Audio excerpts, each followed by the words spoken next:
Hello ವೀಕ್ಷಕರೇ, welcome back to our channel Kanasu ಕಿಚನ್ಸ್ಗೆ ಎಲ್ರಿಗೂ ಕೂಡ ಸ್ವಾಗತ.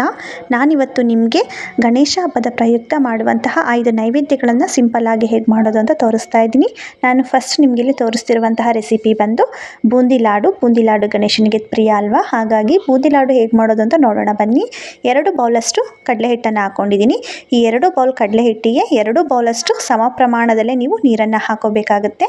ಆಗ ಬೂಂದಿ ಮಾಡೋದಕ್ಕೆ ನಮಗೆ ಸರಿ ಪ್ರಮಾಣದ ಬ್ಯಾಟರ್ ರೆಡಿ ಆಗುತ್ತೆ. ನೋಡಿ, ಇದು ಸ್ವಲ್ಪ ಗಟ್ಟಿ ಆಯ್ತಲ್ವಾ, ನಾನೀಗ ಇನ್ನೊಂದು ಬೌಲ್ನ ಹಾಕೋತಾ ಇದ್ದೀನಿ.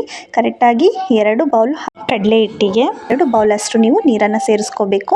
2 ಬೌಲಷ್ಟು ನೀರನ್ನ ಸೇರಿಕೊಂಡು ಈ ರೀತಿಯಾಗಿ ಕ್ಲೀನಾಗಿ ಮಿಕ್ಸ್ ಮಾಡ್ಕೊಳ್ಳಿ. ನೋಡಿ, ಈ ರೀತಿಯಾಗಿ ಬ್ಯಾಟರ್ ರೆಡಿ ಆಗಬೇಕು. ನಾನೀಗ ಇದಕ್ಕೆ 1 ಟೇಬಲ್ ಸ್ಪೂನಷ್ಟು ಯೆಲ್ಲೋ ಪೌಡರ್ ಅರಿಶಿನ ಪುಡಿಯನ್ನು ಹಾಕ್ಕೊಂಡಿದ್ದೀನಿ. ನಂತರ ಇದಕ್ಕೆ ಸ್ವಲ್ಪ ಸಾಲ್ಟ್ ಹಾಕೋಬೇಕು. ಎಲ್ಲವನ್ನು ಹಾಕ್ಕೊಂಡು ಒಂದು ಸೌಟ್ನ ಸಹಾಯದಿಂದ ಈ ರೀತಿ ಮಿಕ್ಸ್ ಮಾಡ್ಕೊಳ್ಳಿ. ಈ ಬ್ಯಾಟರ್ನ ಹದ ಸರಿಯಿದೋ ಇಲ್ವೋ ಅಂತ ನೋಡೋದಕ್ಕೆ ನಾನು ನಿಮಗೆ ಒಂದು ಟ್ರಿಕ್ಸ್ನ ಹೇಳ್ತೀನಿ ನೋಡಿ. ಸೌಟ್ ಮೇಲೆ ಈ ರೀತಿಯಾಗಿ ಆ ಹಿಟ್ಟನ್ನು ತೊಗೊಂಡು ಈ ರೀತಿ ಒಂದು ಸಲ ಗೆರೆಯನ್ನು ಹಾಕಿ ನೋಡಿ. ಈ ರೀತಿ ಬಂದರೆ ಅದು ಪ್ರಮಾಣ ಸರಿ ಇದೆ ಅಂತ ಅರ್ಥ. ಈಗ ಬೋಂಡ ಇತ್ತೋದಿರುತ್ತಲ್ವ, ಅದರ ಸಹಾಯದಿಂದ ಬೂಂದಿಯನ್ನು ಈ ರೀತಿ ಹಾಕೋಬೇಕಾಗುತ್ತೆ. ಎಣ್ಣೆಯನ್ನು ಮೀಡಿಯಂ ಫ್ಲೇಮ್ನಲ್ಲಿ ಕಾಯಿಸ್ಕೊಂಡು ಈ ರೀತಿ ಬೂಂದಿ ಕಣ್ಣೆಲ್ಲ ಬಿಟ್ಕೊಳ್ಳಿ. ನೋಡಿ, ಈ ರೀತಿಯಾಗಿ ಮೇಲ್ಗಡೆ ಕ್ರಿಸ್ಪಿ ಆಗಿರಬೇಕು, ಒಳಗಡೆ ಮೆತ್ತ ಮೆತ್ತ ಆಗಿದ್ದರೆ ಬೂಂದಿಗಳೆಲ್ಲ ಸರಿಯಾಗಿ ಬೆಂದಿದೆ ಅಂತ ಅರ್ಥ. ಈ ರೀತಿ ಎಲ್ಲವನ್ನು ಕೂಡ ನಾನು ಬೇಯಿಸಿಲಿ ತೆಗೆದಿಟ್ಕೊಂಡಿದ್ದೀನಿ. ನೋಡಿ, ಈ ರೀತಿಯಾಗಿ ಬೆಂದಿರಬೇಕು, ಒಳಗಡೆ ಸ್ವಲ್ಪ ಮೆತ್ತ ಮೆತ್ತ ಇರಬೇಕು.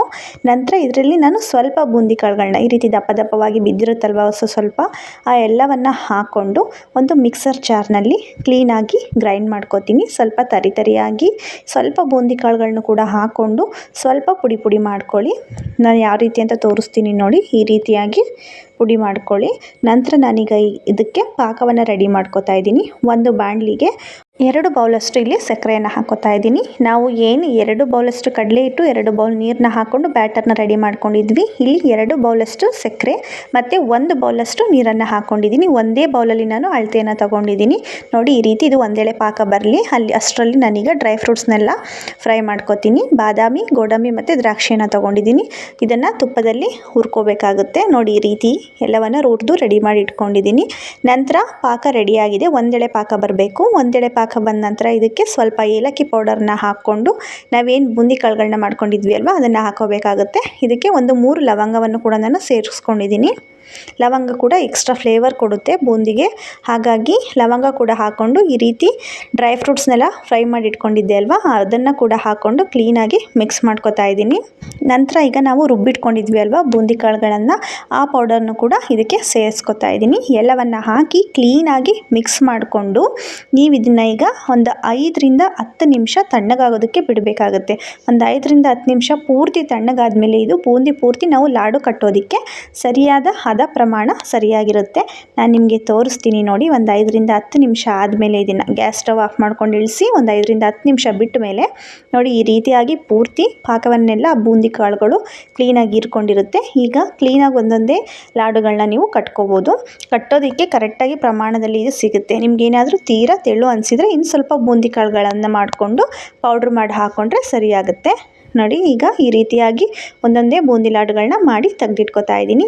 ಈಗ ಫಸ್ಟ್ ರೆಸಿಪಿ ಬೂಂದಿ ಲಾಡು ರೆಡಿಯಾಗಿದೆ. ನೋಡ್ತಾ ಇರ್ಬೋದು ಎಷ್ಟು ಸಿಂಪಲ್ಲಾಗಿ ಬೂಂದಿ ಲಾಡು ರೆಡಿಯಾಗಿದೆ ಅಲ್ವಾ. ನಾವೀಗ ನೆಕ್ಸ್ಟ್ ರೆಸಿಪಿ ಬಂದುಬಿಟ್ಟು ಗಣೇಶನಿಗೆ ತುಂಬಾ ಪ್ರಿಯವಾದಂತಹ ರೆಸಿಪಿ ಇದು ಪಂಚಕಜ್ಜಾಯ.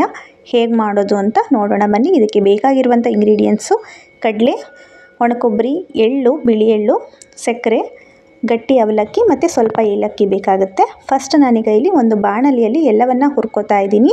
ಫಸ್ಟು ಬಿಳಿ ಎಳ್ಳನ್ನು ಹಾಕ್ಕೊಂಡಿದ್ದೀನಿ. ನೀವು ಬೇಕು ಅಂದರೆ ಕಪ್ಪೆಳ್ಳು ಕೂಡ ಯೂಸ್ ಮಾಡ್ಬೋದು. ಬಿಳಿ ಎಳ್ಳನ್ನು ಹಾಕ್ಕೊಂಡು ಕ್ಲೀನಾಗಿ ಫ್ರೈ ಮಾಡ್ಕೋತಾ ಇದ್ದೀನಿ. ಇದು ಫುಲ್ ಕಲರ್ ಚೇಂಜ್ ಆಗಬೇಕು. ಮೀಡಿಯಂ ಫ್ಲೇಮ್ನಲ್ಲೇ ಎಲ್ಲವನ್ನು ಈ ರೀತಿ ಹುರ್ಕೊಳ್ಳಿ. ನೋಡಿ, ಈ ರೀತಿ ಕಲರ್ ಚೇಂಜ್ ಆಗಬೇಕು. ಎಳ್ಳು ಚಿಟಪಟ ಅಂತ ಸಿಡಿದಾಗ ಎಳ್ಳು ಆಗಿದೆ ಅಂತ ಅರ್ಥ. ಅದನ್ನು ಒಂದು ಪ್ಲೇಟ್ಗೆ ಶಿಫ್ಟ್ ಮಾಡ್ಕೊಂಡಿದ್ದೀನಿ. ನಂತರ ಒಣಕೊಬ್ಬರಿಯನ್ನು ಕೂಡ ಹಾಕ್ಕೊಂಡು ಕ್ಲೀನಾಗಿ ಫ್ರೈ ಮಾಡ್ಕೊಳ್ಳಿ. ನಂತರ ಇದನ್ನು ಕೂಡ ಒಂದು ಪ್ಲೇಟ್ಗೆ ಶಿಫ್ಟ್ ಮಾಡ್ಕೋಬೇಕು. ನಂತರ ಈಗ ನಾನು ಒಂದು ಬಾಣಲಿಗೆ 1 ಟೇಬಲ್ ಸ್ಪೂನಷ್ಟು ಎಣ್ಣೆಯನ್ನು ಹಾಕ್ಕೊಂಡಿದ್ದೀನಿ. ನೀವು ತುಪ್ಪ ಬೇಕಾದರೂ ಕೂಡ ಯೂಸ್ ಮಾಡ್ಬೋದು. ಈಗ ಇದಕ್ಕೆ ಗಟ್ಟಿ ಅವಲಕ್ಕಿ ತೊಗೊಂಡಿದ್ದೆ ಅಲ್ವಾ, ಆ ಅವಲಕ್ಕಿಯನ್ನು ಹಾಕ್ಕೊಂಡು ಕ್ಲೀನಾಗಿ ಫ್ರೈ ಮಾಡಬೇಕಾಗತ್ತೆ. ಆ ಅವಲಕ್ಕಿ ಪೂರ್ತಿ ಪುರಿ ಕಾಳು ಬರುತ್ತಲ್ವ, ಆ ರೀತಿಯಾಗಿ ಆಗಬೇಕು. ಎಣ್ಣೆಯಲ್ಲಿ ಪೂರ್ತಿ ಪುರಿ ಆಗೋ ಹಾಗೆ ಅದನ್ನು ನಾನು ಫ್ರೈ ಮಾಡ್ಕೋತೀನಿ. ಒಂದೊಂದಾಗಿ ನೋಡಿ, ಈ ರೀತಿ ಆಗ್ತಾ ಇದೆ, ಪುರಿ ರೀತಿಯಾಗಿ ಚೇಂಜ್ ಆಗ್ತಾ ಇದೆ. ಈ ರೀತಿ ಆಗೋವರೆಗೂ ಮೀಡಿಯಂ ಫ್ಲೇಮ್ನಲ್ಲೇ ಬೇಯಿಸ್ಕೊಳ್ಳಿ, ಸೀಸ್ಕೋಬೇಡಿ. ನೋಡಿ, ಪೂರ್ತಿಯಾಗಿ ರೆಡಿಯಾಗಿದೆ ಪುರಿಯಾಗಿ. ಇದನ್ನು ಕೂಡ ಒಂದು ಪ್ಲೇಟ್ಗೆ ಶಿಫ್ಟ್ ಮಾಡ್ಕೊತಾ ಇದ್ದೀನಿ.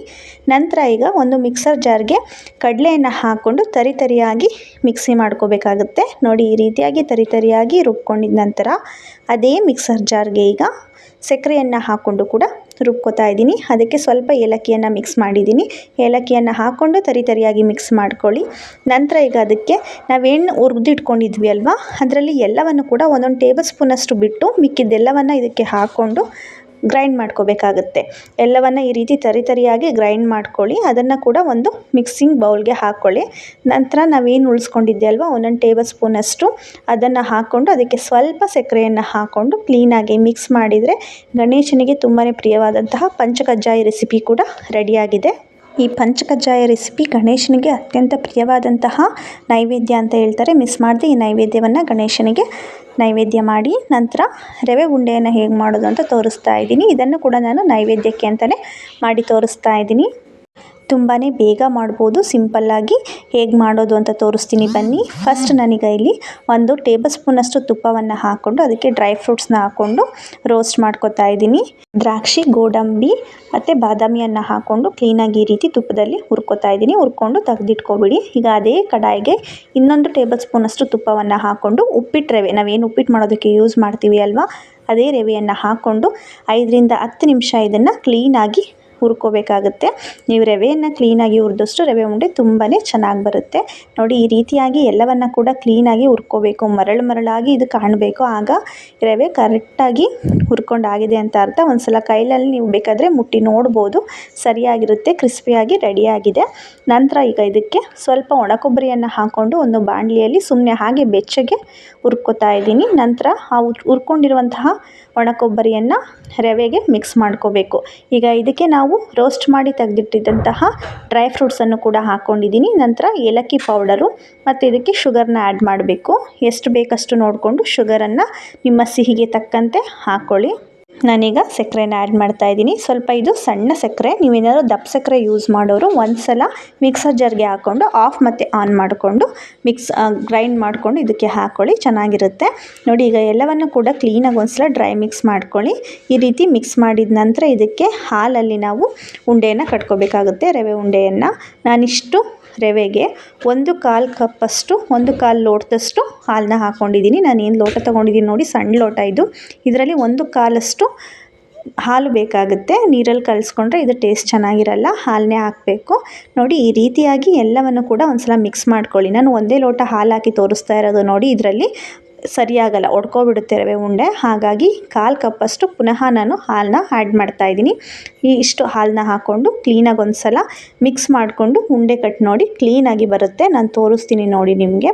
ಎರಡೂ ಕೈನ ಯೂಸ್ ಮಾಡಿಕೊಂಡು ಕ್ಲೀನಾಗಿ ರವೆ ಉಂಡೆಯನ್ನು ಕಟ್ಕೋಬೇಕಾಗುತ್ತೆ. ನೋಡಿ ಫ್ರೆಂಡ್ಸ್, ಇದು ಕೂಡ ಈಗ ಕ್ಲೀನಾಗಿ ರೆಡಿ ಆಗ್ತಾ ಇದೆ. ಈ ರೀತಿ ಮಾಡೋದ್ರಿಂದ ಹೊಡ್ಕೊಳ್ಳಲ್ಲ. ಈ ರವೆ ಉಂಡೆ ನೋಡಿ ಕ್ಲೀನಾಗಿ ಈ ರೀತಿ ಗಟ್ಟಿಯಾಗಿ ಅಮ್ಕಿ ಪ್ರೆಸ್ ಮಾಡಿ ರವೆ ಉಂಡೆಯನ್ನು ಕಟ್ಕೊಳ್ಳಿ. ನೋಡಿ ಸ್ವಲ್ಪ ಕೂಡ ಇದಾಗಿಲ್ಲ, ಬ್ರೇಕ್ ಆಗಿಲ್ಲ, ಬಿಚ್ಕೊಳ್ಳೋದಿಲ್ಲ. ಕ್ಲೀನಾಗಿ ರವೆ ಉಂಡೆ ಕೂಡ ರೆಡಿಯಾಗಿದೆ. ರವೆ ಉಂಡೆ ರೆಸಿಪಿ ಕೂಡ ಸಿಂಪಲ್ಲಾಗಿ ಹೇಗೆ ಮಾಡೋದು ಅಂತ ನಾನು ತೋರಿಸ್ಕೊಟ್ಟಿದ್ದೀನಿ ಅಲ್ವಾ. ನೆಕ್ಸ್ಟ್ ರೆಸಿಪಿ ಈಗ ಗಣೇಶನಿಗೆ ಇನ್ನೊಂದು ಮುಖ್ಯವಾದ ನೈವೇದ್ಯ ಅಂದರೆ ಕಡಲೆಕಾಳು ಉಸ್ಲಿಯನ್ನು ಹೇಗೆ ಮಾಡೋದು ಅಂತ ತೋರಿಸ್ತೀನಿ. ಗಣೇಶನಿಗೆ ತುಂಬಾ ಪ್ರಿಯ ಕಡಲೆಕಾಳು ಹಾರ ಕೂಡ ಮಾಡಿ ಹಾಕ್ತಾರೆ. ನಾನೀಗ ಹೇಗೆ ಮಾಡೋದು ಅಂತ ತೋರಿಸ್ತೀನಿ ಬನ್ನಿ. ಒಂದು ಕುಕ್ಕರ್ನಲ್ಲಿ 1 ಬೌಲಷ್ಟು ಕಡಲೆಕಾಳನ್ನ ಹಾಕ್ಕೊಂಡಿದ್ದೀನಿ. ಅದಕ್ಕೆ ರುಚಿಗೆ ತಕ್ಕಷ್ಟು ಉಪ್ಪು ಮತ್ತು ನೀರನ್ನು ಸೇರಿಸ್ಕೊಂಡು 2 ವಿಷಲ್ ಕೂಗಿಸ್ಕೊಳ್ಳಿ.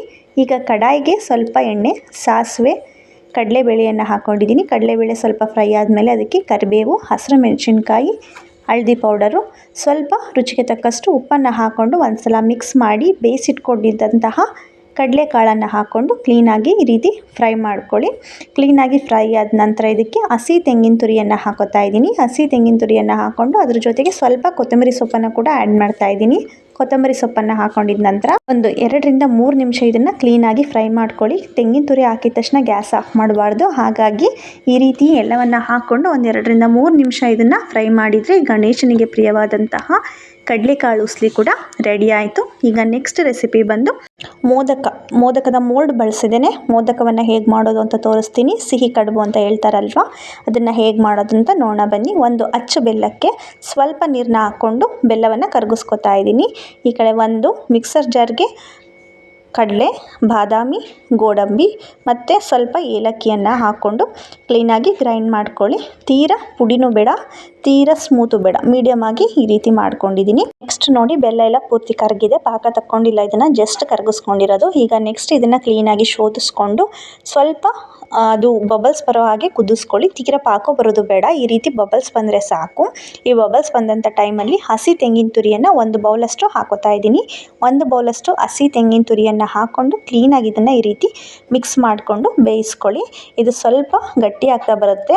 ಆಗ ನಾವೇನು ರುಬ್ಬಿಟ್ಕೊಂಡಿದ್ವಿ ಅಲ್ವಾ ಕಡಲೆದು ಪೌಡರು, ಅದನ್ನು ಕೂಡ ಹಾಕ್ಕೊಂಡು ಕ್ಲೀನಾಗಿ ಈ ರೀತಿ ಮಿಕ್ಸ್ ಮಾಡ್ಕೊಳ್ಳಿ. ಇದು ಗಟ್ಟಿ ಆಗುತ್ತೆ, ಸ್ವಲ್ಪ ತಣ್ಣ ಆದಮೇಲೆ ಇದು ಗಟ್ಟಿ ಆಗುತ್ತೆ. ನೋಡಿ, ಈ ರೀತಿಯಾಗಿ ಕ್ಲೀನಾಗಿ ಮಿಕ್ಸ್ ಮಾಡಿಕೊಂಡು ಇದಕ್ಕೆ ಲಾಸ್ಟಲ್ಲಿ 1 ಟೇಬಲ್ ಸ್ಪೂನಷ್ಟು ತುಪ್ಪವನ್ನು ಹಾಕೋತಾ ಇದ್ದೀನಿ.